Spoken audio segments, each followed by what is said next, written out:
later on. There will be opening statements, then we will have a couple of questions from the audience and we'll put it to the panel, then we'll go back to the audience for more questions, and then we will have closing statements. I'll let the panellists introduce themselves, starting off on my left. I'm Thomas Sood, I'm president of Warwick Marxist Society and surprisingly arguing very heavily in favour of socialism. Aaron Jeremy Coombe, and I also will be arguing in favour of socialism, as should have made quite obvious. Thank you very much, and on my right. Hi guys, I'm Raul. I'm the Internal Affairs Secretary at the Conservative Association here, and I'll be arguing in favour of free market. Hello everyone, my name is Ben Ahmed. I'm the Events Secretary for the University Conservatives, and I too will be arguing in favour of free market capitalism. Thank you very much. And so I will start with opening statements from Thomas. Thank you very much, Ben. So, thank you everybody for coming to this debate, which hopefully should be productive, on capitalism. Capitalism's words you hear thrown a lot around these days. And a lot actually since its inception, over 250 years ago, in around the 1750s. And since then, it has, and many people get mistaken about this about Marxists, but we say it has actually achieved a great deal. It has, created wonders of the internet, this university. It's created a massive amount of wealth for a huge number of people. And it's done, revolutionised the world 1,000 times over. Karl Marx talks about this in the Communist Manifesto in great detail. But capitalism is not a perfect system. In fact, what I'm going to focus on is many of its and very deep and very systemic flaws it has. We can see this around us in the world today. In the world today, we see an environmental crisis on unprecedented proportion, with global warming, continued environmental catastrophes from more and more hurricanes, weird weather patterns. We see massive amounts of pollution and continued destruction to the environment. We see attacks on the welfare state as capitalism has entered its 10th year of crisis since the Great Depression, with massive attacks on mental health services, education, the NHS, people with disabilities, general welfare, housing. And we see an economy in Britain alone which has had the worst decade of wage growth since 1810. Actually, that statistic is slightly incorrect. That was up until June, where it actually surpassed that, and is now just simply the worst wage growth ever for the British working class. 8 people at the same time. 8 people own the same wealth as the poorest 3.5 billion. We see huge divisions where, Jeff Bezos, head of Amazon, now has £100 billion as his workers are not are taken home in ambulances because of the conditions they're in. And this is what ultimately happens when you have a system done in the interest of profit. What is capitalism? We don't describe capitalism as all those things I mentioned, but capitalism is, at its fundamental core, the production for exchange, the production for profit. This table, this university, these computers, all of this only happens because it makes someone who owns the means of production, profit. Well, okay, this is an okay system, but you can suddenly see the irrationalities. Why invest in schools if they're not going to bring you a profit? Why invest in mental health services when those who are mentally ill are not going to be able to produce you profit? Why produce housing for poor people when you could instead invest in £1 million houses, £10 million houses in the centre of London? Instead, the working people, working class people, like me, like many people in this room, who have to live on a wage, not profits, find themselves creating everything but having nothing. This is the form which capitalism takes. What we propose instead, and what Aaron will talk about in a lot more detail, is a socialist economy, the democratic running of production by the working class, rather than being at the free market, rather than being at an anarchic, unruled, series of effectively supply and demand graphs. Why not instead take this into our own hands, the democratic control of the economy by the people who actually run it, rather than the bosses who find themselves far away? This has happened many times in history. The working class find themselves uniting and organising to overcome the oppressions they face. I haven't even covered this, but just name a few. The oppressions of racism, of sexism, of LGBT rights, all enforced by the capitalist system. By a system which does not care for anything but for profit, but for the sake of the rich. And we suddenly see, though, it is not only the injustices it causes, but the fact, actually, that even the things capitalism purports to be good at, The development of new technologies, the creation of the economy, those things I mentioned at the beginning, is now stalled. Leading economists now talk of this idea of secular stagnation. After 2008, the economy just doesn't really grow, it more just redistributes more and more wealth to the wealthiest. This is what the Financial Times, the Economist, and the IMF report. Hardly the most socialist of organisations. Rather than producing new technologies, we've seen productivity across the world collapse. And why is this? It's because ultimately, for many workers, rather than actually produce it, rather than investing in creating new technologies, they are disincentivized too. If you're a worker and you make production 50% more efficient, you've just lost 50% of your workplace or 50% of your wages. And these are the type of threats we see happening, struggle all around us. So what we say, let's be done with it. Let's be done with the anarchy of the market. Let's be done with tyranny of the bosses. Let's be done with the exploitation of the landlords, the bankers, and the capitalist class as a whole, and instead fight for a society ran by all of us, for all of us, in the interest of the many, not the few. This is what we want. Thank you very, very much. Thank you.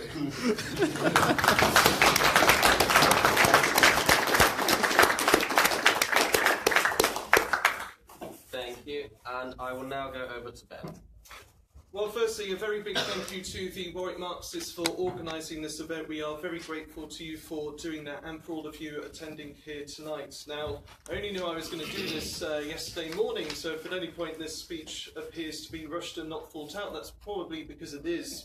And also, I think it's a very good thing that they've agreed, provisionally at least, to a debate at the end, a free and fair plebiscite. If this debate were taking place in a socialist country, you would find at the end that there would be 100% result for socialism, as you wouldn't dare to go away against your socialist lords and masters. Ra would be wearing a Che Guevara t-shirt and I would be locked away in some Trans-Siberian gulag for daring to defy the wishes of the socialist state. But in tackling this issue, I really want to focus on this key premise that underpins this argument.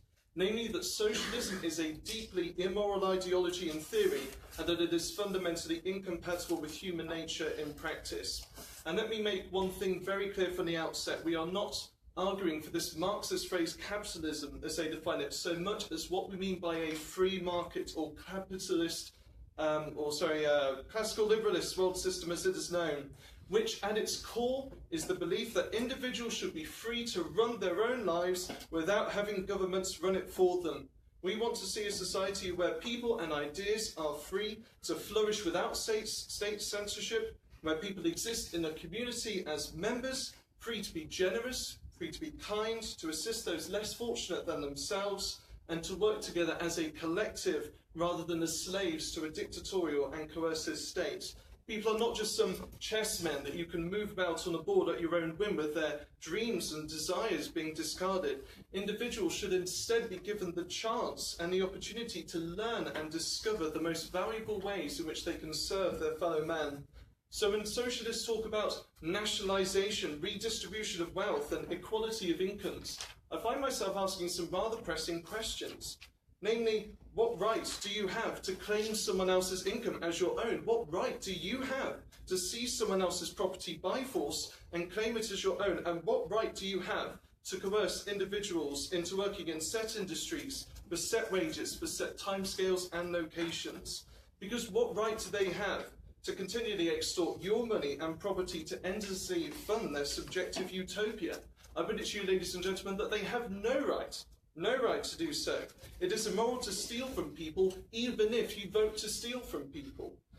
Fairness in a socialist sense is nothing more than a euphemism for utilising the state as the guys with guns, pointing a gun to your head and saying like a highwayman, your money or your life. We on this side believe that human beings are better than that, and that they do not to be dictated to in order to be compassionate to their fellow man. The socialist state does not own you, does not own your income or your property, and has a very restricted right, we believe, to trespass on others. Taxation, nationalisation and seizure of property that socialists freely advocate are the underpinnings of wanton theft. And yes, of course, there may be excesses. I think we all acknowledge that human beings are not perfect, and infringements and exploitation may well occur in some cases. And indeed, this should be taken, I think, very seriously. And that is why we believe the state has a legitimate role to protect and defend its people using tax money to do so. that they do not have a right to coerce people throughout every area of their daily lives. Whilst the free market system seeks equality and liberty, socialism seeks equality in restraint and servitude, and therefore I believe falls below the mark of resembling anything close to a moral ideology. Because people, after all, vote on their feet. And ask yourselves whether it is socialist North Korea that has to put up border guards to stop people entering, or free market South Korea that has to do the same. What about Hong Kong and China, East Berlin and West Berlin? Or have you ever seen the film footage of masses of Americans standing outside the Cuban embassy desperate to get their hands on a Cuban passport? It is our right as free individuals to seek to serve our fellow man and provide for themselves an income. Socialism denies this right, and people run away from that threat of state tyranny. So, ladies and gentlemen, you have a very clear choice. Either you can vote for socialism, an ideology that has killed tens of millions of people in the pursuit of its utopian vision, or for the world system that has saved and improved the lives of billions under the free market. I urge you to vote for capitalism and vote for freedom. Thank you very much.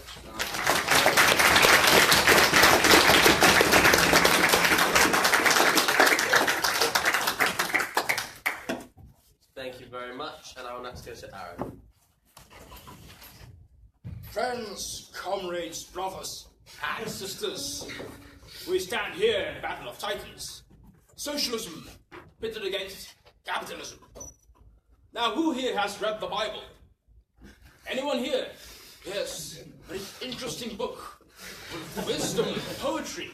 I was a bit disappointed by the ending, though. The ending's not very nice, Paul. But yes, the Bible says, let he who has ears to hear, let him hear.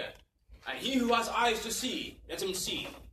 And though we stand here in this battle of titans, we stand also in the knowledge that though the odds are against us, and our triumph appears not at all certain, that our arguments will get through to those who have ears to hear and eyes to see. What is socialism? In short, it is a democratic ownership of the means of production by the working class. In the realm of socialism, all of society will have a say in what is produced. Instead of having a corporate dictatorship, picking and choosing what to produce based on what will maximize the prospect of profit, we can have a situation in which all educated citizens plan production to meet their direct needs. In a socialist society, we shall have a surplus of goods which shall allow us to be freed from the tyranny of market prices and the artificial scarcity which is created by them. With surplus, we will fulfill the goal of from each according to his ability and to each according to his needs. In a socialist society, we will have perfect freedom and we will have perfect individualism. Automation will eliminate most work, and that little which remains will be shared out in an appropriate manner. Once surplus has been achieved, then we will work for the joy of it, and not because nature compels us to. We will be free to do whatever we want, to be an artist, a sportsman, a chef, or a dancer. No longer will one be compelled to do jobs one hates, for employers they despise, simply to make a living, whilst their true potential lies squandered and unfulfilled. In a socialist society, we will have perfect peace, or as the Bible says, the peace that surpasseth all understanding. When the material conditions for war are eliminated, like scarcity, poverty, and the inequalities of global economic power, then we will see the bloody conflicts of this decadent capitalist world disappear. Never again shall we have another Syria, another Iraq, another Afghanistan, another Darfur, another Congo, another Rwanda, another Balkans. In a socialist society, we will have perfect love. No longer will families be compelled to stay together for merely economic reasons. The stress of surviving in a capitalist world will disappear, and human relationships will be so much more meaningful now that they must no longer be reduced to a commodity or a business contract. Yes, I can assure you all, if you were wondering, that yes, couples will have better sex under socialism. True, I can assure you all that. Yes, indeed. We will all grow a little taller and smile a little brighter under socialism. In a socialist society, we will even have perfect weather. Perfect weather. Without all this horrible pollution and environmental devastation, he will enjoy clearer, bluer skies, breathe healthier, pure, unpolluted air, and enjoy normal seasons. Yes, in socialism, we will have all these things and more, but above all, we shall have one thing, and that is this: dignity. Dignity for great, and dignity for the small. Dignity for woman, as well as for man. Dignity for the farmer, dignity for the worker, dignity of the individual, of family, and of community. Dignity for all, regardless of their race, color, or creed.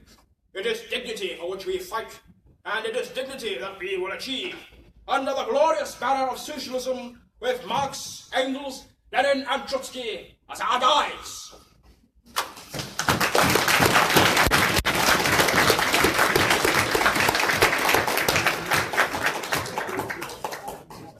Thank you very much. And next and finally, for closing opening statements, I shall go to Raoul. Okay, so hello. Thank you for joining us here today. This is a question of central importance and has been for quite some time. Before I begin today, I'm going to do something a bit unorthodox. I'd like you to consider a question for the duration of my speech. In 1989, where would you rather be, the US or Russia? Hopefully by the end of my talk, you'll have a more informed answer. Now, people say that history has ended after the fall of the Berlin Wall, and I don't really believe that. Humans will always strive to improve their socio-economic system and political framework in a never-ending struggle to achieve a most perfectible system. Unlike our opposition here, I believe that can be done by perfecting capitalism and not trying socialism. I'm going to outline 3 main points in this short speech on why I believe this, and hopefully, by the end, you'll be a bit more convinced that capitalism is a system for good. First, let's talk about poverty. Over the last 20 years, we have more than halved the absolute rate of poverty in the world. So in roughly 1990, this rate stood at a staggering 40% of the whole world's population. Today, it's less than 20. If you look at where the biggest falls in this rate have occurred, they usually come from a few countries. China, Vietnam, Indonesia, countries like that. Countries which have liberalised. All in these countries in the last 20 years have gone from a largely state-planned economy to a largely capitalist economy, and we can see the effect of that transition. This fall in poverty has been the most drastic fall in human history. It's an amazing feature of the modern world. Literally billions and billions and billions of people have seen their standard of living increase, largely through the liberalisation that these countries embraced. Think of 70s China compared to 70s Japan or South Korea. Again, I'd ask you the question, where would you rather be? It's no contest. No system in the history of human existence has ever led to such an astonishing rise, and we'd be fools to abandon. Now, second, I want to focus on the key critiques that Marxism often makes of the capitalist system, namely the accumulation of capital and the surplus value it creates, leading to large profits.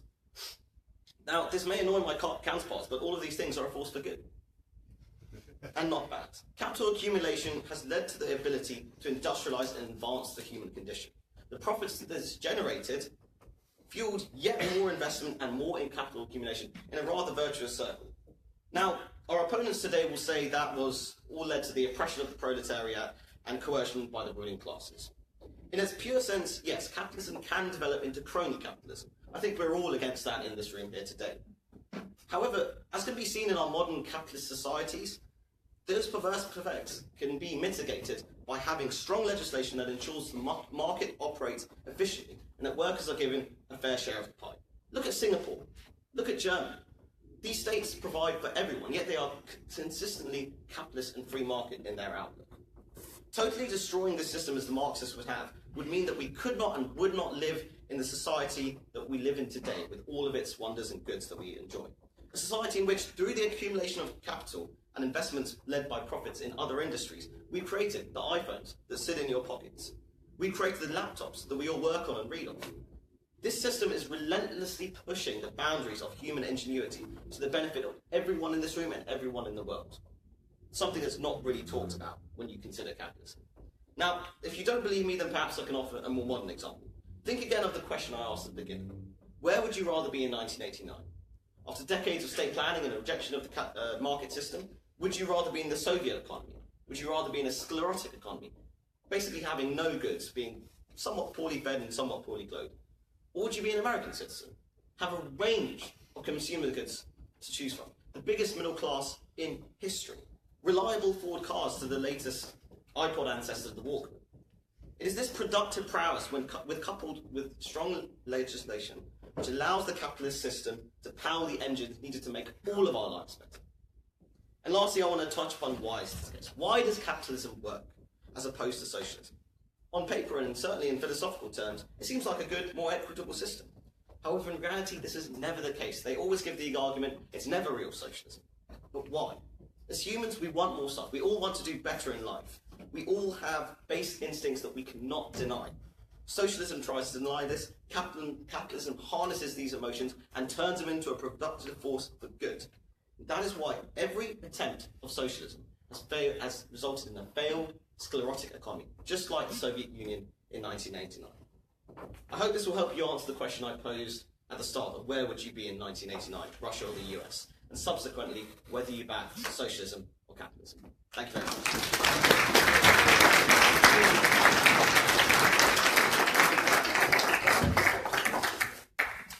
Thank you very much for the opening statements.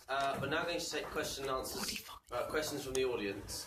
We'll take 2 or 3 and then put them to the panel. So, any questions? Yes. Yeah, sure. So you brought up quite a few points. So one of them that I want to bring up is, I find your contrasts between, countries like China and Japan quite not the best kind of contrast, because we have to remember that Japan had industrialized long before China, and indeed in the post-war period had the support of the USA. And it wasn't until Mao that China really did industrialize. So why instead of comparing these countries, why don't we compare countries such as Haiti to Cuba, or Burkina Faso under Sankara to Mali, and also on the point on China, there was around 9% growth under Mao as well, and it was actually a lot more equitable than it has been under kind of modern, more capitalist China, where it has one of the highest Gini indexes, which is kind of evident of the gross inequality under capitalism. Thank you very much. We'll just take a couple more questions and then we'll put it to the panel. Yes. So, Tom, something you mentioned about secular stagnation, again, it's something we've been about before, but judged by recent evidence, it's something that really just isn't occurring. I mean, if you look at today, the FT even wrote an article saying the sun is shining on the global market, 3.7% annual growth, and this isn't just among developing nations, which may say, like China and India, are achieving rates of 6% or higher. It's in the United States, which its recent quarterly growth saw annualized rate of 3.3%. So I think you can't base your argument against capitalism on this idea that the capitalist growth machine is failing, because according to all the evidence, it really isn't. So I don't think it's a suitable basis for argument. Thank you. And we're going to take one more for the moment. Yes. Okay, so it was what I found interesting was the reference to dignity under socialism, and then a reference to Marx, Engels, Lenin, and Trotsky. And so I wonder whether it was dignity that was the motivator behind decolonization, that was behind the Cheka, and that was behind acts like Holodomor, which Ukrainian famine, or where 6 million people starved to death through central planning. So not through a completely different. Not through a system that's necessarily capitalistic, one might say. And I just think it's a very strange thing not to that the Marxists haven't taken on board are these great failures of the 20th century Marxism, because I think if you are to make a case for Marxism, it needs to show that it can overcome that, and it needs to show. I mean, for example, the idea that racism would be, the Soviet Union exported many different races. This was under Lenin as well as Stalin, to the steppes to live in poverty. So because they didn't like the cut of their jib. So I think I mean I'd like both sides to comment on that, because I think, but particularly the Marxists, because I want to know what their response to that is, and whether they think they can still invoke the name of Lenin and Trotsky. What was your name again? Alex. Thank you. I also used to be the president of the LSE Marxist Society. Thank you very much. In line with the mentioning, I will go to Ralph first. Okay, so I didn't catch the gentleman's name who asked the question. Finn, right. So your situation is like, as you say, I can't really compare Japan and China together. I'd say it's more than a fair comparison. Consider the position of Japan and China in 1945. Japan was a destroyed nation. Yes, I agree with you, it did industrialise earlier than China, and its pre-war economy was a fairly industrialised one. But think of its position in 1945. Every single major city in Japan was rubble. 2 of its cities had suffered atomic attacks and were radioactive rubble. Right? This place was not a place of industry. Its economy was shattered. You know, it would resemble the depths of the world in 1945. Now, China was ravaged by war in World War II, but not to the same effect. Not to this effect of every single major city was destroyed by American bombs. So I'd say it was a fair comparison. In fact, Japan was probably in a worse position than China in 1945. And you can see the results. Japan, through the Japanese economic miracle, through embracing capitalism and free markets, over the next 30 years expanded massively its economy to the effect that in the 1970s, most Japanese people were well clothed, well fed, and had a range of goods and services to choose from. You gave some examples of perhaps other comparisons, such as Haiti and Cuba, I believe, and Burkina Faso and somewhere else. I can't comment too much on that, so I don't know specific examples of both. But on Haiti, I'm aware that it's not really. We're not arguing for a Haitian economy. We're not arguing for an economy which is not a democratic one, is not run by free market capitalist principles. I don't think Haiti's was. I think it was more of a kleptocracy rather than a free market capitalist society. And you brought up the point about China being a more fairer society under Mao. Yes, it was a fairer society in that the gap between the rich and the poor was smaller, but that's because there wasn't the rich and everyone was dirt poor. I think you're concerned, there's a famous Thatcher speech, if you've seen this, one of her last ones in Parliament. You're really concerned with the gap. I don't give a crap about the gap. I give a crap about where the poorest are in society. I want them to be as high as possible. I don't care about it. If the gap is that much and the poor are here, I'd much prefer the poor to be up there and the gap to be there, because the poor are better off. That's my concern. Thank you very much.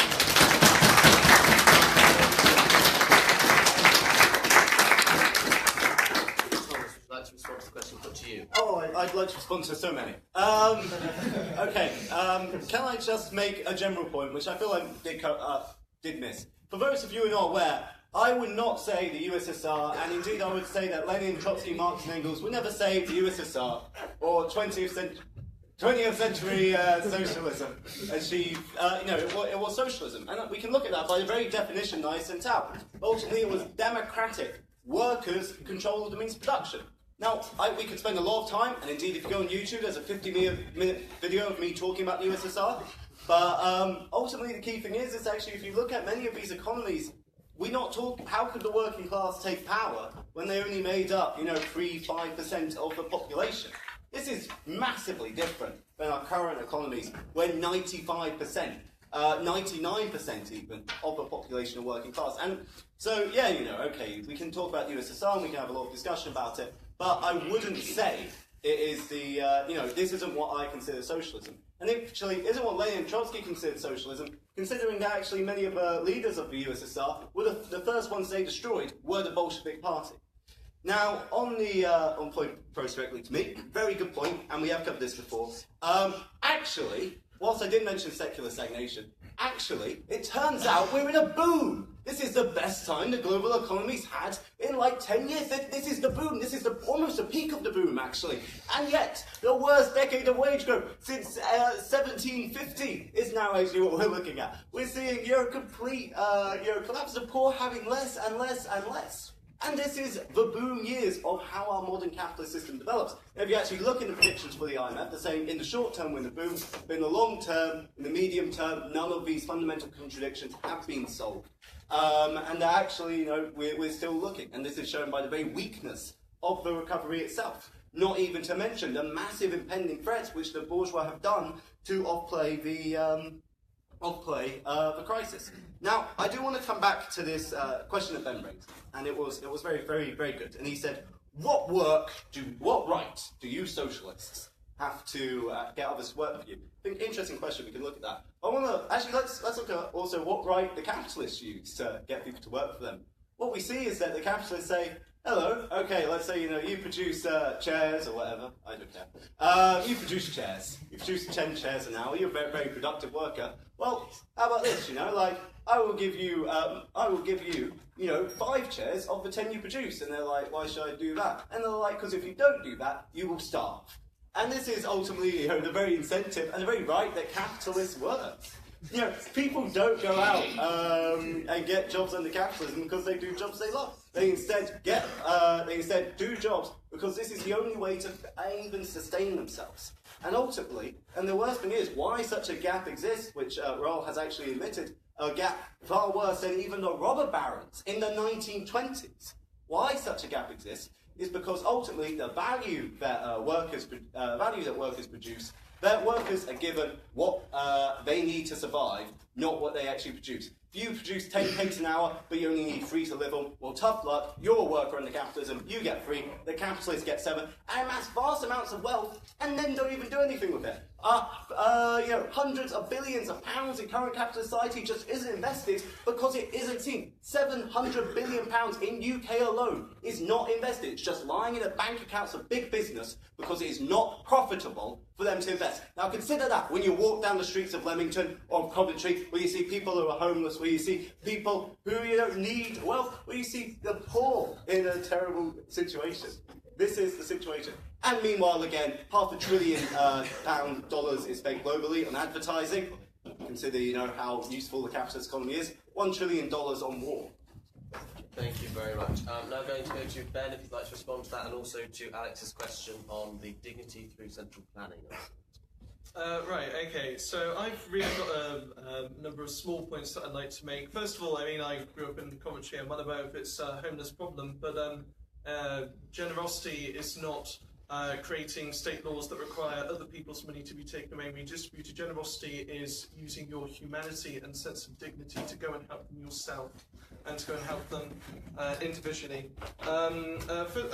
Second point is that Venezuela, Cuba and North Korea, as I understand it, are all in the global economy. I happen to notice that some of the countries that are doing the best are countries like Hong Kong, Singapore, all which have the most liberalised market systems. And a couple more things. One of the points you made is that capitalism perpetuates racism and LGBT oppression. I don't know how much research you've done on Raoul and myself before going into this evening, but actually I would argue that capitalism has done quite the reverse, and it's the countries that are the most prosperous now, mainly in the West, that have liberated these groups from shackles of oppression.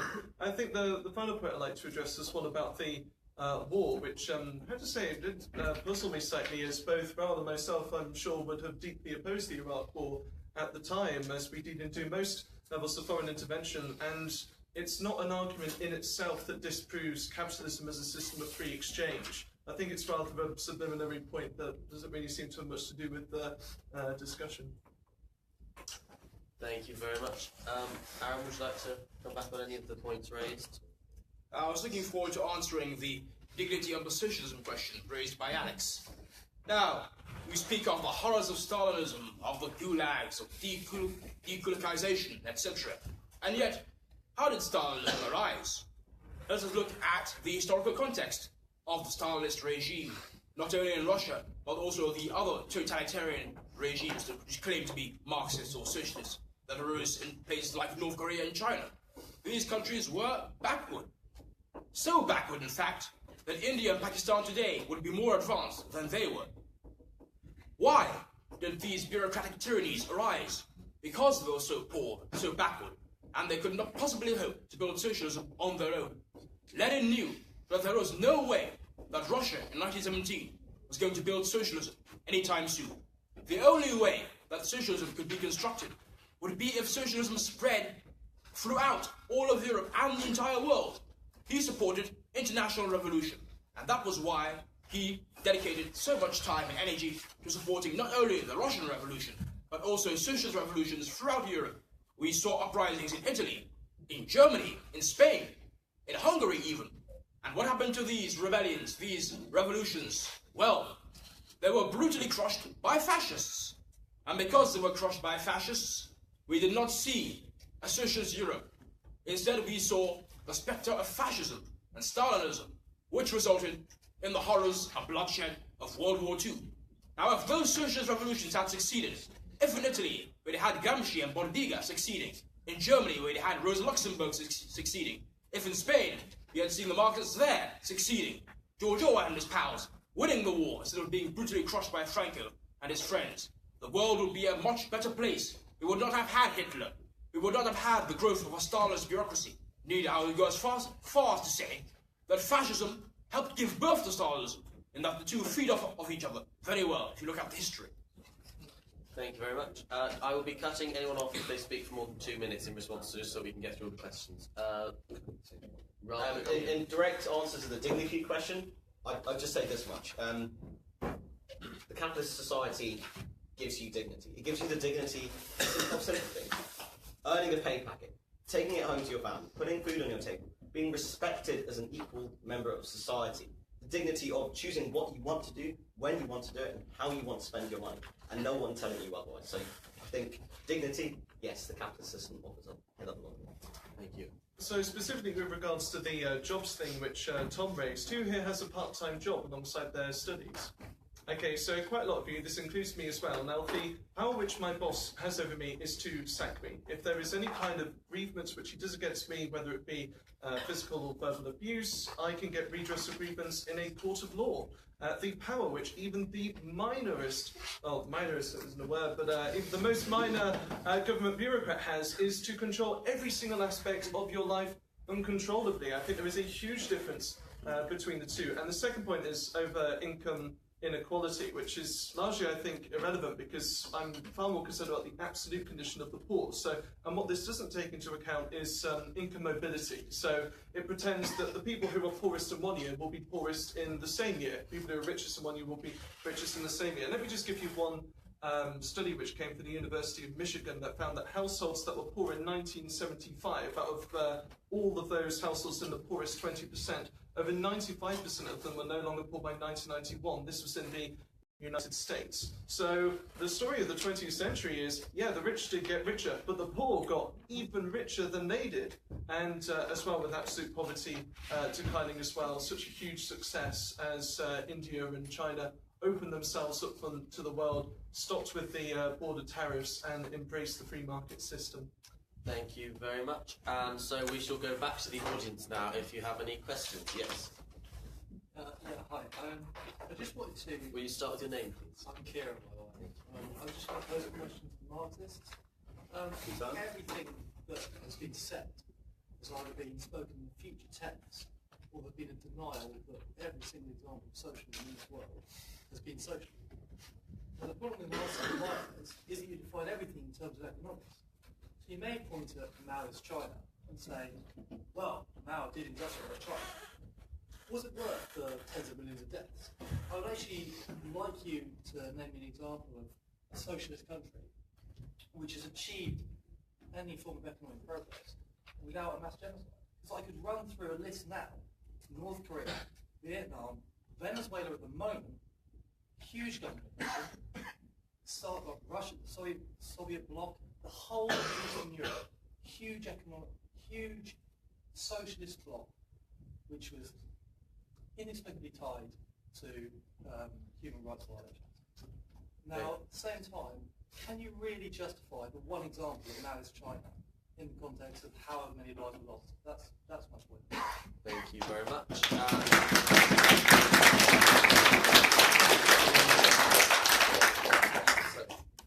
Start with your name, please. I'd just like to raise a question. You've got this free market capitalism, where people are free to do as they wish, and companies can invest as they wish, and such and such. Then, if you've got a collective issue, the entire human race is facing, such as climate change and global warming, and you are saying that people should be allowed to do as they wish, if people do not come to their senses over this issue that is arising and will affect the entirety of the human race, and they just decide to keep going as they go because it's nice and we still make a profit, we not say that a Marxist society would recognise this danger and do something about it collectively to avert it, while a capitalist free market one would simply keep running into the global pit? Thank you very much. And yes, put your hand up for a while. Yeah. My question is for the Conservatives. Comparisons made between Cuba and the United States, the one Cubans queuing up to get to the US. I just ask you, if you were poor and had a serious illness, would you rather live in socialist Cuba, where everyone gets healthcare by right, or capitalist United States, where millions get access to healthcare and even more influence, or indeed capitalist UK, where your political party is successfully undermining universal healthcare? Thank you. And what was your name, sorry? Adam. Thank you very much. Okay, and so I shall go to the Conservatives have the most questions. Ben, if you'd like to answer, Ral. I'll talk firstly about the point on environmentalism and tackling that. Yes, you make a good point in that we need collective actions for an issue that affects no one country but every country. I'm not entirely sure on how a Marxist society would achieve this. Really, this is an argument for supranationalism, perhaps, or some sort of global response to a global problem. Now, I don't know why that has to involve Marxism. I think it can easily be done within our capitalist framework.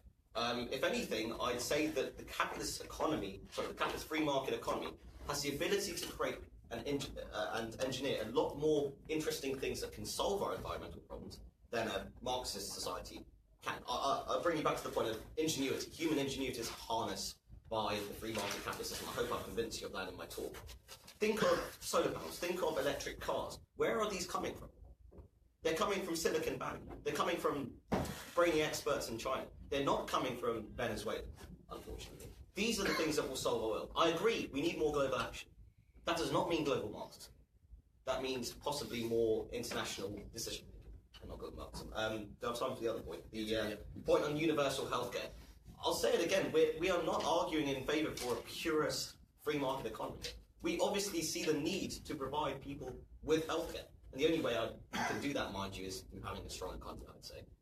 I know it's very cliche line, but in the US, if you were that desperately poor, Medicare and Medicaid, you wouldn't be thrown out on the street if you said, I'm going to die now, you wouldn't be thrown out on the street, right? I'm not defending the US healthcare system, it's bullshit. I'm in favour of universal healthcare. You don't need to destroy free market capitalism to achieve that. Germany, Belgium, France, these are free market capitalist economies. They have excellent healthcare. You may disregard our healthcare, but we have a fairly good system of healthcare. We're a free market capitalist. Thank you very much. I'm just going to go over here.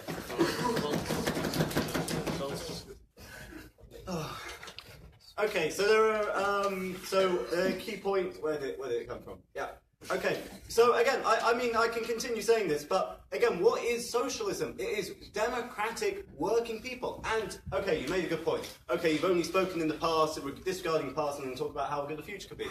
Well, then let's look at actually, some examples which I will consider, where we saw genuine democratic workers' control. Let's look at Spain, Barcelona, 1936. Let's look at Russia, 1917 to 1918, before, 21 foreign imperialist armies decided to invade because they saw, socialism. Let's look at 1862 in Paris, the Paris Commune. Let's look across these examples, and let's actually see what happened. Working people got together, they united. They said, you know what? We don't actually need bosses to tell us what to do, but just because they only mean they're very wealthy. What we need is we will decide and democratically elect our own managers. We'll democratically run our own workplaces. We'll democratically run our own societies. And they say, oh, but it's not an affront to individuality. Well, how is capitalism anything embracing individuality? How, when you have to work, in some cases, primary school teachers in Britain working 60 hours a week, every minute of that, they are in the control of their boss. And they say, well, if you don't like your boss, leave your boss. I mean, okay, maybe this is just me, but generally, that isn't really an option for working people under capitalism. Just like not working. By definition, they're working people. They require work to live. This is how socialism embraces individuality, by actually getting individuals to take part in their own lives, in the running of the workplace, in the running of their own societies, actively, not by instead the running of capitalism, by simply profits deciding everything, by actually genuine human democratic actions, ensuring I'm this. going to wrap you up there. It's okay, thank you. Ben, would you like to weigh in? And remember, we've got various questions. To answer. I know, there's a lot to get through. Well, I mean, you still haven't really answered my point about coercion, which I made right at the start. You sort of alluded to this idea that there is a democratic system, but voting to steal people's income I still don't think is morally justified. So I'm going to start chronologically and go to the environment one. So the environment's really one of the issues that I first got involved in politics for. I really do care about it. I think it's really important. I think one of the reasons why I tend to side more towards this side of the debate is because I see that when countries get richer, they generally adopt more measures to actually protect the environment. So smog, for instance, was a very big issue in the 50s and 60s, where parts of London were just completely clouded up, and so there were new measures brought in to help deal with this and regulate that in the environment. And you know, even like Ralph said, I definitely think there is a legitimate government role to help protect the environment, especially in areas like that. But with regard to healthcare that it was made, I think I might take a slightly different line to Alan this and say I don't think there's any justification for the US healthcare system. I think it's quite interesting that the Cuban government refuses to release any of its official statistics for healthcare, so the WHO Health Organization really struggles to sort of put it on a list. But I would be in favour of a system like they have standard in Europe in places like Belgium and Switzerland, where they have a system of healthcare insurance model, but where there is universal coverage. If people can't afford for it, the state pays it for them. These countries and countries like South Korea top the charts in most of the healthcare league tables and do really, really well. Thank you very much. Aaron, would you like to come back on these points, but also on the point posed to you about the future tense or past examples of the socialist? Yes, I just wanted to come back on that question which was raised. Now, who asked that question again? That was Kieran. Kieran. Yes, well, you talked about how in states like North Korea and Soviet Russia there was all this monstrous brutality, and yes, this is socialism. Well, of course, I would say, as you might expect, it was most certainly not socialism. Those states were degenerated worker states, and they degenerated because they were so backward. None other than Marx himself, and of course, Lenin and others, made it very clear. Socialism is not possible unless you have a situation where we have an advanced economic base to build off of. We acknowledge that capitalism has had its achievements. We acknowledge that it's created all this wealth. But we see this as wealth which can be used to build socialism, a better system, a superior system to one which has long outlived its usefulness. You talk as if capitalism has not been built off of monstrous brutality throughout its history, and I can point you to many examples. Slavery, for one of them. We would not have capitalism today without slavery, without the slave trade, without the trade of millions of Africans taken from the continent as slaves to work on the cotton plantations of the New World. We would not have all this wealth that we see around us, all this development, all this industrialization. That was not possible without the slave trade, which lasted for many, many, many years, and was only stamped out around the time when the West was perfectly prosperous enough to afford to go about it. And even then, we had colonization. We had European countries going into places like Africa and taking the land and taking over the resources that were there. Even to this day, we have neocolonialism, in which multinational corporations suck all the wealth out of the continent and leave the peoples with nothing. Even today, the First World exploits the Third World without the state forcing the peasantry during the Industrial Revolution to leave their farms by force. Was not voluntary, forcing them to go into the cities and become proletarians. We would not have capitalism today. Thank you very much. I'm going to go to some more questions now. If you'd like to respond to any of these points, you can do so in your answers to these points. Yeah. So, yes, hello. Yeah, to the opposition, I feel like you made a very good argument in favour of democracy rather than free market capitalism, because if it is your contention that the two are the same, how do you explain China and its massive economic growth in the past few decades, and whether Xi Jinping made any reference to personal freedoms and dignity in his recent speech. And to the proposition, if I may, how do the Marxists, how would they enable innovative, aspirational people in a socialist society?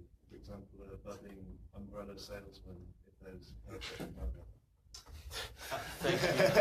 Thank you. What was your name? Sorry? Johnny. Johnny, thank you very much. I will go for one more question as there's two been posed there. Yeah, John. Yeah. Mine's not so much a question, but you say that in Marxism it's all a progression. You have to have a capitalist and an economically advanced country in order for socialism to get implemented. But Venezuela has the largest oil reserves in the world. Yep. It was one of the richest countries in all of South America. And I think the Socialist Party right now, after nationalizing the oil industry and expropriating lots of different factories, has not done very well for our country, including food shortages and a lot of robbing, kidnapping, all of that stuff. So again, why are you reluctant to admit these are examples of socialism? What was your name, sorry? Andrea. Andrea, thank you. Okay, I will go to respond to these points and then we will go back to the audience. So, I'll start over here, please. I wanted to answer the Venezuela question. Actually, I did a talk on Venezuela last week for the Warwick Marxists, and you can actually watch it on our YouTube page. You can see me explaining this in much greater detail. Venezuela is not socialist. 70% of the economy is in private hands. 70% of the land is in the hands of just 3% of landowners. This is not socialism in any sense of the word. This is capitalism. What you had in Venezuela was, and still is, you have the capitalists refusing to produce because Chavez put in place all these reforms meant to help working people. And the capitalists don't like this, so they are refusing to invest, and they are refusing to produce. And that is why you are seeing the state that Venezuela is in now, where it can barely import food. In fact, the businesses that are meant to import the food are not importing the food. They're stealing money from the government and selling the food abroad for higher prices, starving their own population to death because they can't make a profit. And this is the logical conclusion of any system which relies solely on production for profit, not use. Thank you. That's fine. So, funny enough, the biggest landowner in Venezuela is actually Hugo Chavez's son.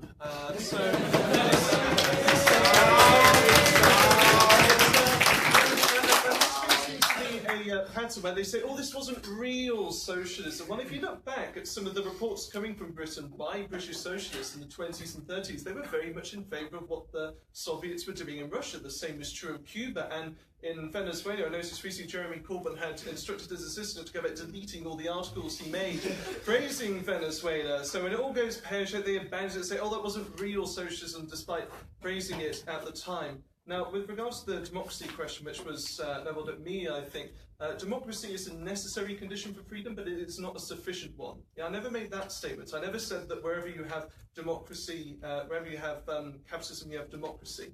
But wherever you do have freedom, you do have democracy as well as capitalism, I do think. And with regards to the slavery one of the first proponents against slavery was, in fact, Adam Smith, the founder of capitalism, who said that actually it made employers' nets worse off, and was one of the biggest forces in the abolition movement in Britain. And Britain, it's not often remembered. I mean, obviously slavery was appalling, and we in no way support it at all. But in Britain, it effectively acted as world policeman in the 19th century, cracking down against the slave trade that existed. And I think in that regard, at least, we can be very proud that it was a free market system going into the 19th century, built up by thinkers like Smith, who really pushed forward the abolition movement.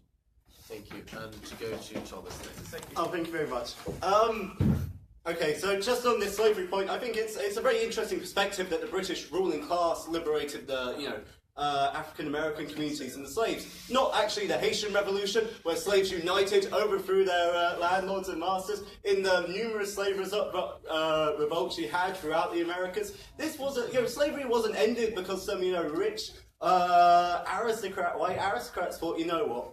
Bad one. That was our bad. No, it was liberated because African people, working people, the slaves were rose up and took power, and it became unprofitable for the capitalists. They thought, if we have to keep all these slaves, we'll have to buy policemen. We'll have to buy oppressors to keep them down, and that's going to hurt our profits. Okay, we'll give up on that one. That's how you beat the capitalist class. Similar argument actually for the NHS, etc. And why we have a welfare state in Britain at all. It's because working people rose up. Working people rose up to take power. Why working men got the vote and women got the vote in 1918 was because the British ruling class was terrified that they may do something that happened in Russia, i.e. revolt against them. This is why many of the reforms we have, it's why we have the weekend, is because unions, make the case for it, and unions are pushing it. And many of their defensive relies on the gains made by the working class as complete concessions to them. Why, let's not end with concessions, let's take everything.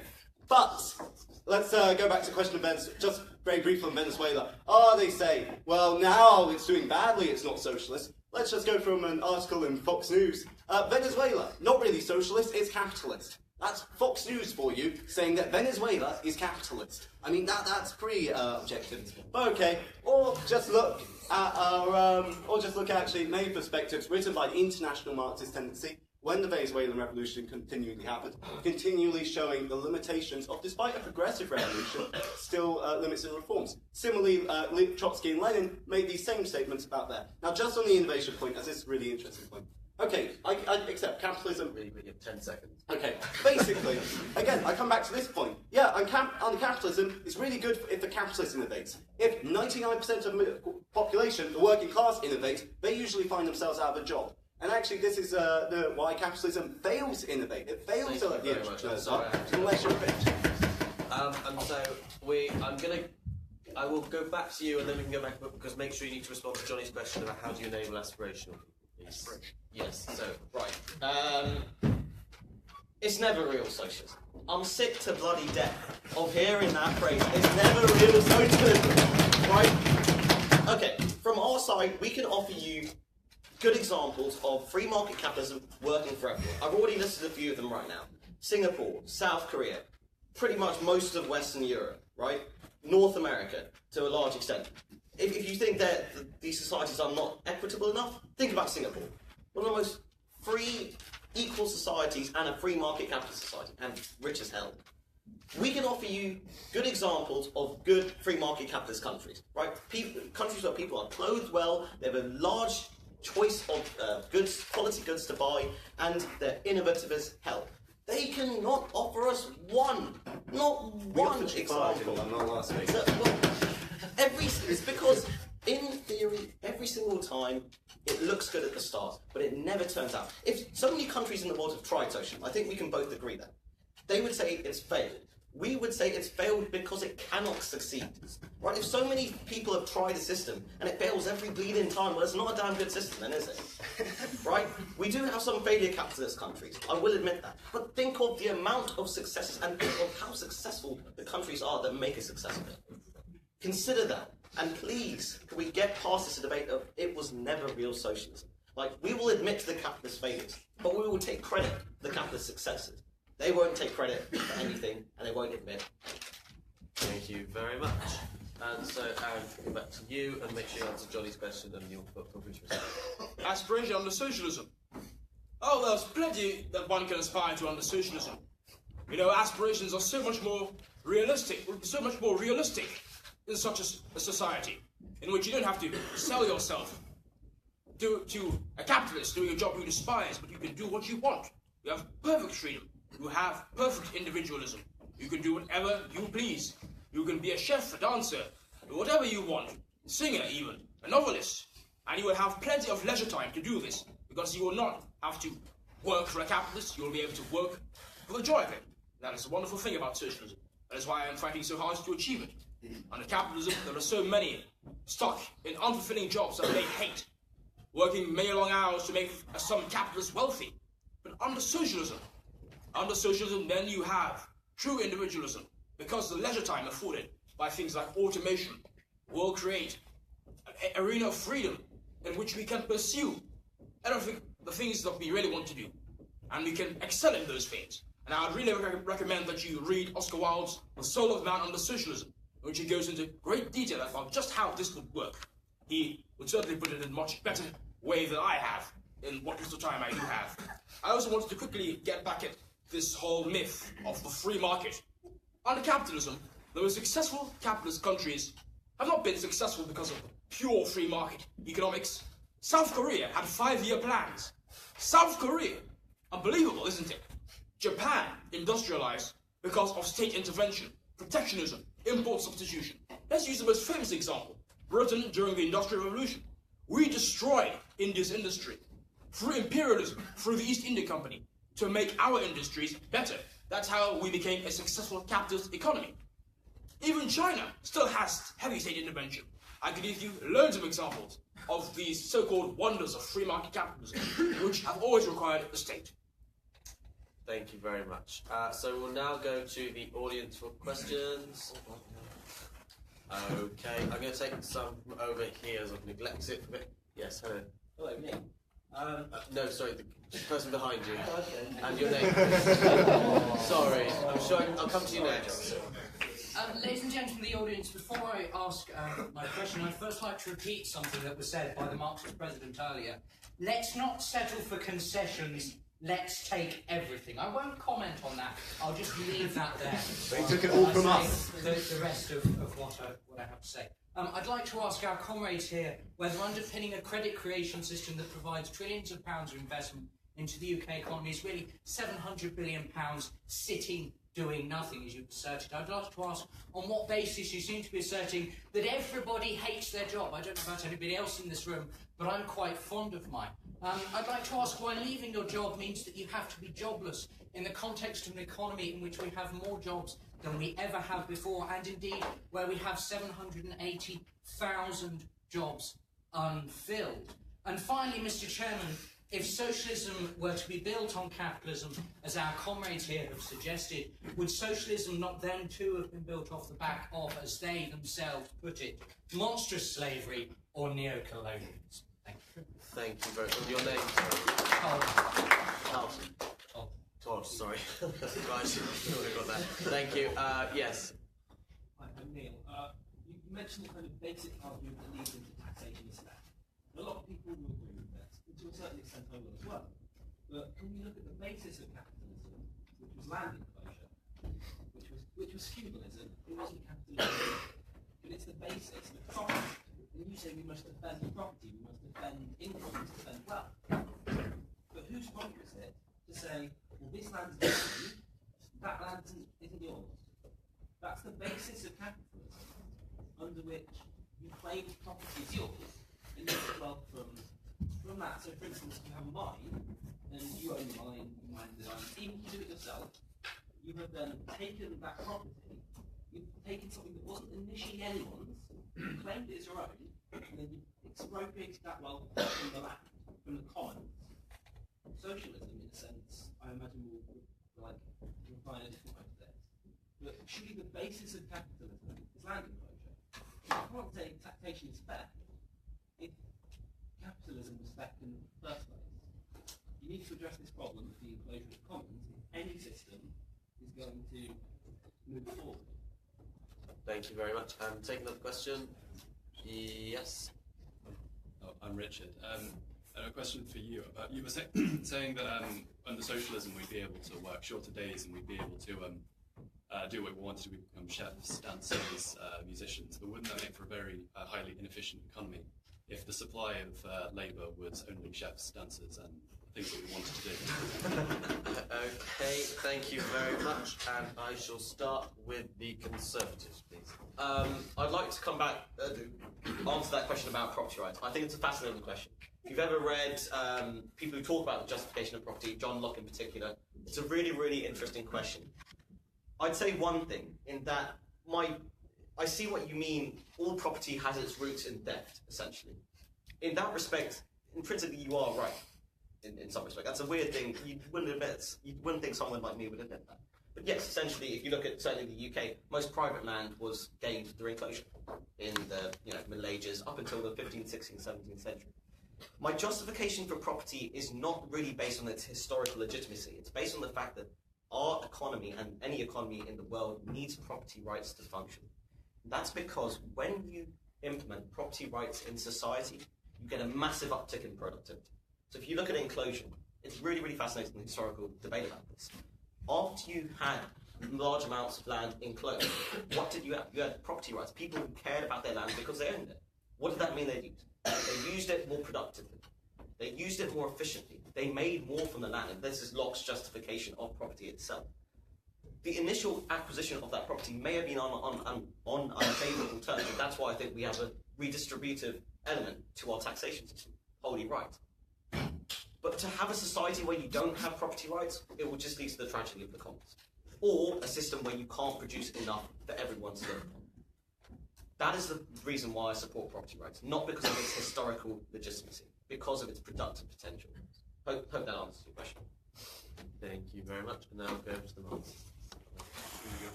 I wanted to answer the question put to me by the gentleman about credit creation, and also about how socialism must be built off of capitalism, and about how whether or not people truly hate their jobs. You speak of how capitalism provides us with all this credit to invest in all of this wonderful wealth. But you forget that it is precisely this system of credit which always causes crises under capitalism. Why did we see the disasters of 2007 to 8, which are still plaguing us to this very day?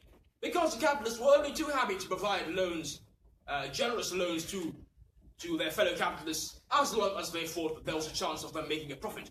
The moment that they thought that it was no longer profitable for them to do this, well, they began recalling all their loans in the most panicked haste, and you saw the most tremendous downfall of productivity and of the economy in general. Shockwaves throughout the capitalist world. The near collapse of the whole system. You had to have state intervention. State intervention, I tell you. Not free market capitalism. State intervention to save the banks, because they could no longer hold on. Because it seemed as if they would not get their loans back. You speak of how people don't necessarily hate their jobs. You say that you yourself like your job. Well, that may be true for you, but this is all very anecdotal. You can look at study after study showing that people despise their jobs and find them psychologically crippling. Why do we see so many people committing suicide nowadays? Because they hate their jobs, because they despise them so much, despise having to work for these capitalists who have no interest in their personal well-being. You also speak of how we have seen lots of job creation, but these jobs are very low-paying jobs, not jobs that people would prefer to be doing, but must do in order to survive. And lastly, you spoke of how socialism, because it must be built off of capitalism, has the same jumps into the same moral quandaries as capitalism in being built off of moral suppression. I just want to say that Marxism is a science. We are not moralists. Yes, slavery was horrible, but we acknowledge capitalism was necessary to get the productive forces to a particular state for socialism to prosper. Thank you very much. Yes, let's go back to Ben. So I think there's a real danger in this debate that we end up judging socialism as a textbook theory and capitalism by its necessarily imperfect outcomes. With regards to the bailout of the banks, I would have been with you in the Occupy Wall Street movement opposing their bailout. That's not capitalism, that's corporatism. And I think for a group of people who claim to hate private monopolies, you want to make everything a monopoly. You want everything to become the property of the state. I don't think there's much I can add to Raoul's comment on land enclosure. Only to say that the debate now really seems to be: do people have a right to their own property, or does the state have a right, if the government dictates it, to extort private property within a particular country? I really hesitate to see why anyone can aspire to anything in terms of a job or career when the state has a leash around your neck in every single walk of your life. Once again, you have fundamentally failed to grasp that socialism is immoral in this regard. Capitalism relies on voluntary cooperation. Socialism can only work with state control, because guess what? No one would choose socialism if they were given the choice. The state has to impose things on people, and that is what is fundamentally wrong. Thank you, and I'm going to go back to you, Thomas, but just to remember that we have a question to you from Richard about an inefficient economy. Okay, first, can I come back on this one on productivity? I think it's interesting that you both chose the enclosure of the commons, because actually a lot of current historical and empirical research actually suggests that most of the productivity gains had already been from yeomen working in the commons on their own, in the commons, and actually all enclosure did was take that wealth to a few there. Just an interesting thing, and that capitalism generates all this productivity. But, okay, so there's quite a few things there to come back on. But this idea that, again, like, the state owns everything in socialism, and that, capitalism is just people owning their own stuff. Well, I mean, let's actually look at it. Who actually creates the wealth in society? Is it the capitalists? No, the capitalists just sit around, moving their money from one bit to another. Fair enough, it plays a role, but that's all they do. Who actually, goes out and builds the houses? Who actually goes out and makes the telephones work? Who actually, spends day in, day out, 80, 60 hours a week in some cases? Every single day. This is the working class. They are creating the value. They are creating the value society through the labour they put in. And the capitalists, because they own the means of production, just takes that wealth and calls it theirs. It's a bit like, let's say if Aaron here, if he was, making footballs, etc., he makes, 10 footballs, and I just simply say, these are mine. You don't make these because I own them. Because the state says I own them. Me, as a private individual. Doesn't matter if you all made them, I now own them because I own the means of production. I own, let's say, everything that he used to make them. How did I come to own all of this? I simply bought it. How did I come to buy stuff? Because I actually had a lot of money. How did I get this money? It was often through just pure stealing, pure imperialism, and all of this, if you look historically. This is what capitalism is. I'm so sorry, what was the question, what was the specific question? I have to wrap Are you up inefficient? there, I'm afraid. But I tell you what, no, I've got to wrap up there, but we can come back to it in the next questions. Any more questions from the audience? Yeah. Sorry, I said a good... Right, okay, yeah. Dan? Me? Dan. Yeah. There you are. We'll go for both. I'd just like to ask the We'll Marxists come to back. define a couple of terms. What do you mean by capitalist in the current situation? And what do you mean by working class? And I'd like to also point out that you just said about the landowners, about how you admitted that the individual can produce more than the collective. What do you like to think about that? Thank you. And then I need a question for the Conservatives. Anyone? Yeah. Me? Yeah. Yeah. I mean, one of the examples that you used in your opening statement was about the strength. Well, I think both of you, it might have just been you, but you spoke about the strength of the United States as an example of capitalism. But if we actually analyse capitalism within the United States and you look at the way that the states divide up in terms of inequality and poverty and things like that, the party that actually proposes policies such as low tax and cutting spending and sort of traditional free market capitalist policies are actually the states where inequality is the worst. In fact, if you look at the Deep South, where Republicans have dominated for the past 30, 40 years, the UN is actually investigating there because of extreme poverty, as in people can't actually eat or survive. And then if you actually look at other states, which are the most well off, which have the highest rates of income and the highest rates of healthcare provision, etc., most things that we'd agree as human rights, and are the most democratic, which don't suppress people from voting, are usually left-leaning states which support investment in people and other things like that. So the actual example of the US as the prime system of capitalism, I believe, is actually a very strong argument with sort of, I mean, not Marxism, but sort of strong leading social democracy. Yeah. Any more questions? Yeah, go on. Thank you. I'm Josh, and I was just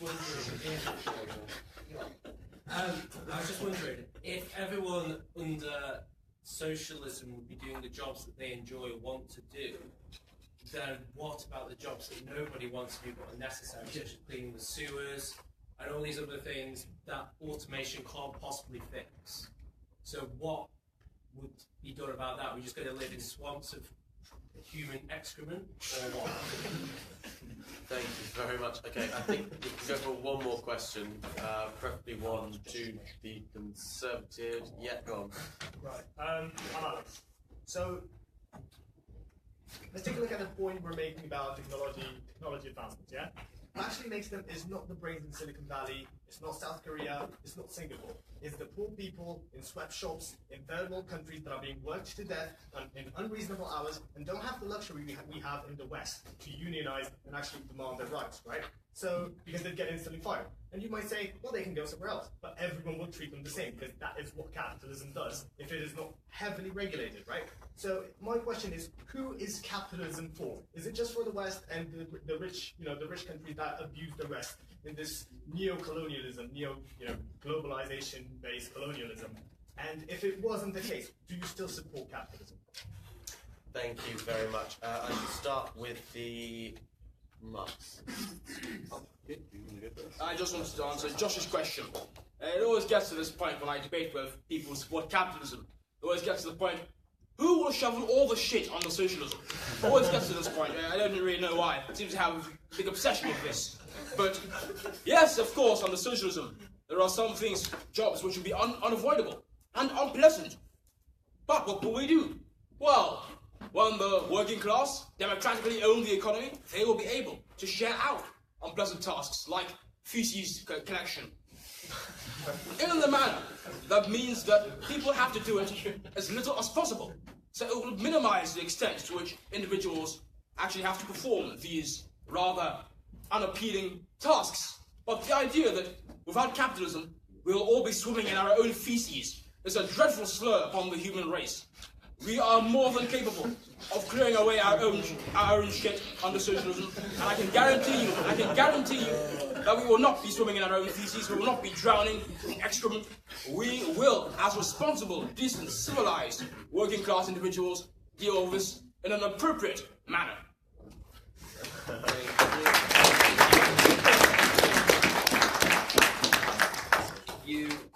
Thank you very much.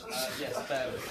Well, I mean, again, once again, capitalism at its fundamental core relies on the free exchange between individuals and socialism as a rudimentary state force. Socialism, as far as I can see, violates at least 3 of the 10 commandments, for those who still care about them. It turns the government into God. It legalizes thievery, and it encourages you to be covetless of your neighbour's ass. Obviously, it's a different meaning for Bill Clinton. And obviously, you don't want everyone to own everything. You want the state to own everything. Over 25% of British public are shareholders. You want only one person to be in charge of that, one person to run it instead. The value, which Val rightly pointed out about private property, is so central to our way of life. So many historians have looked at societies that have had private property as a fundamental tenet compared to those who don't, and I've concluded that private property is the biggest indicator of a successful economy. There was one last point made about productivity, and all they would do is using, obviously, is 2 genes, where in Western Germany in the 1980s, Levi's were a sort of currency, and you could tell because when looking at the horrible ersatz genes which the communists produce, you could sort of see why.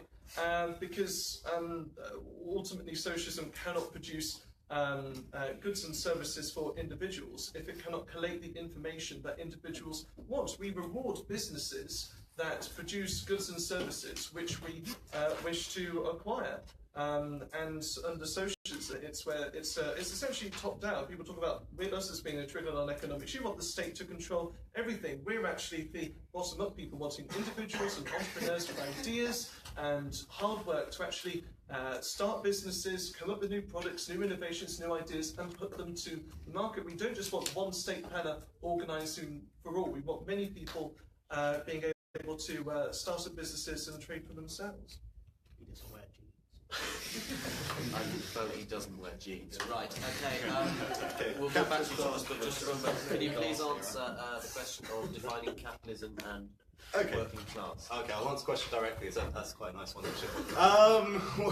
So the working class, what do you mean the working class and socialism? Is it those who are forced to sell their labour and only have their labour to sell. You know, when it comes down to it, they talk about the love of private property, but capitalism has abolished private property for 99% of people. We only have our labour to sell. We can only use, that is how we are to make our living. We can't invest, we can only go and sell our labour for a wage. And that is the definition of a working class person. The capitalist is those who have capital, money, finance, however you mean to define it, the means of production, factories and all of this.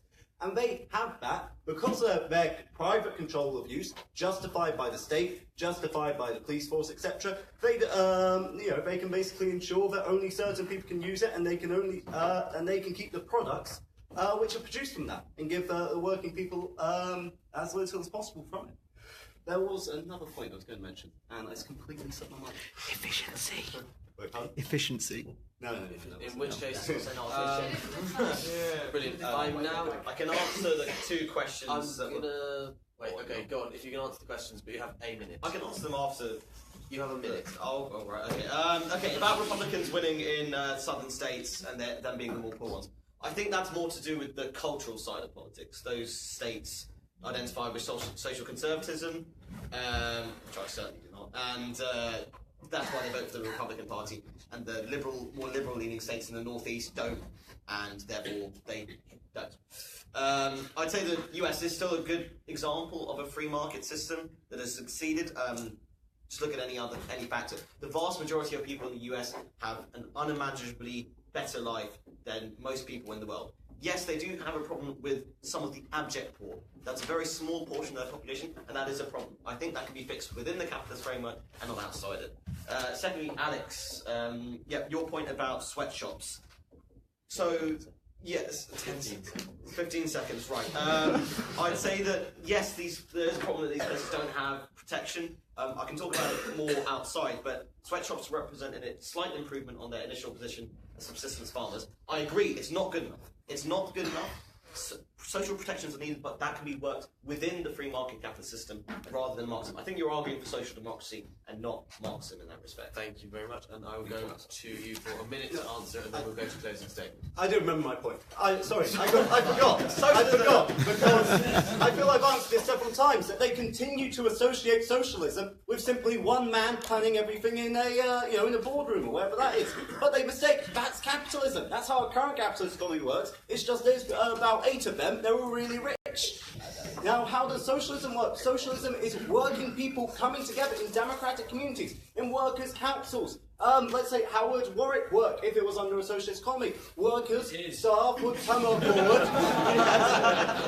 When it comes towards, they would decide how they want to plan their workplace. Then they'd go up a level, maybe from a department to, I don't know what's called department. Maybe from a subject to a department. Maybe from a department to, the university as a whole, where people come together and democratically decide by electing their worker representatives. How does capitalism work? I'm really rich, so I tell all of you what to do, because if you don't, you can just go to another really rich man in the other room and listen to him what to do. And if you don't like either that, well, you've got 2 choices. You can either starve, or you can join your revolutionary forces, join the socialist revolution, join the international Marxist tendency, and end capitalism once and for all. Thank you very much.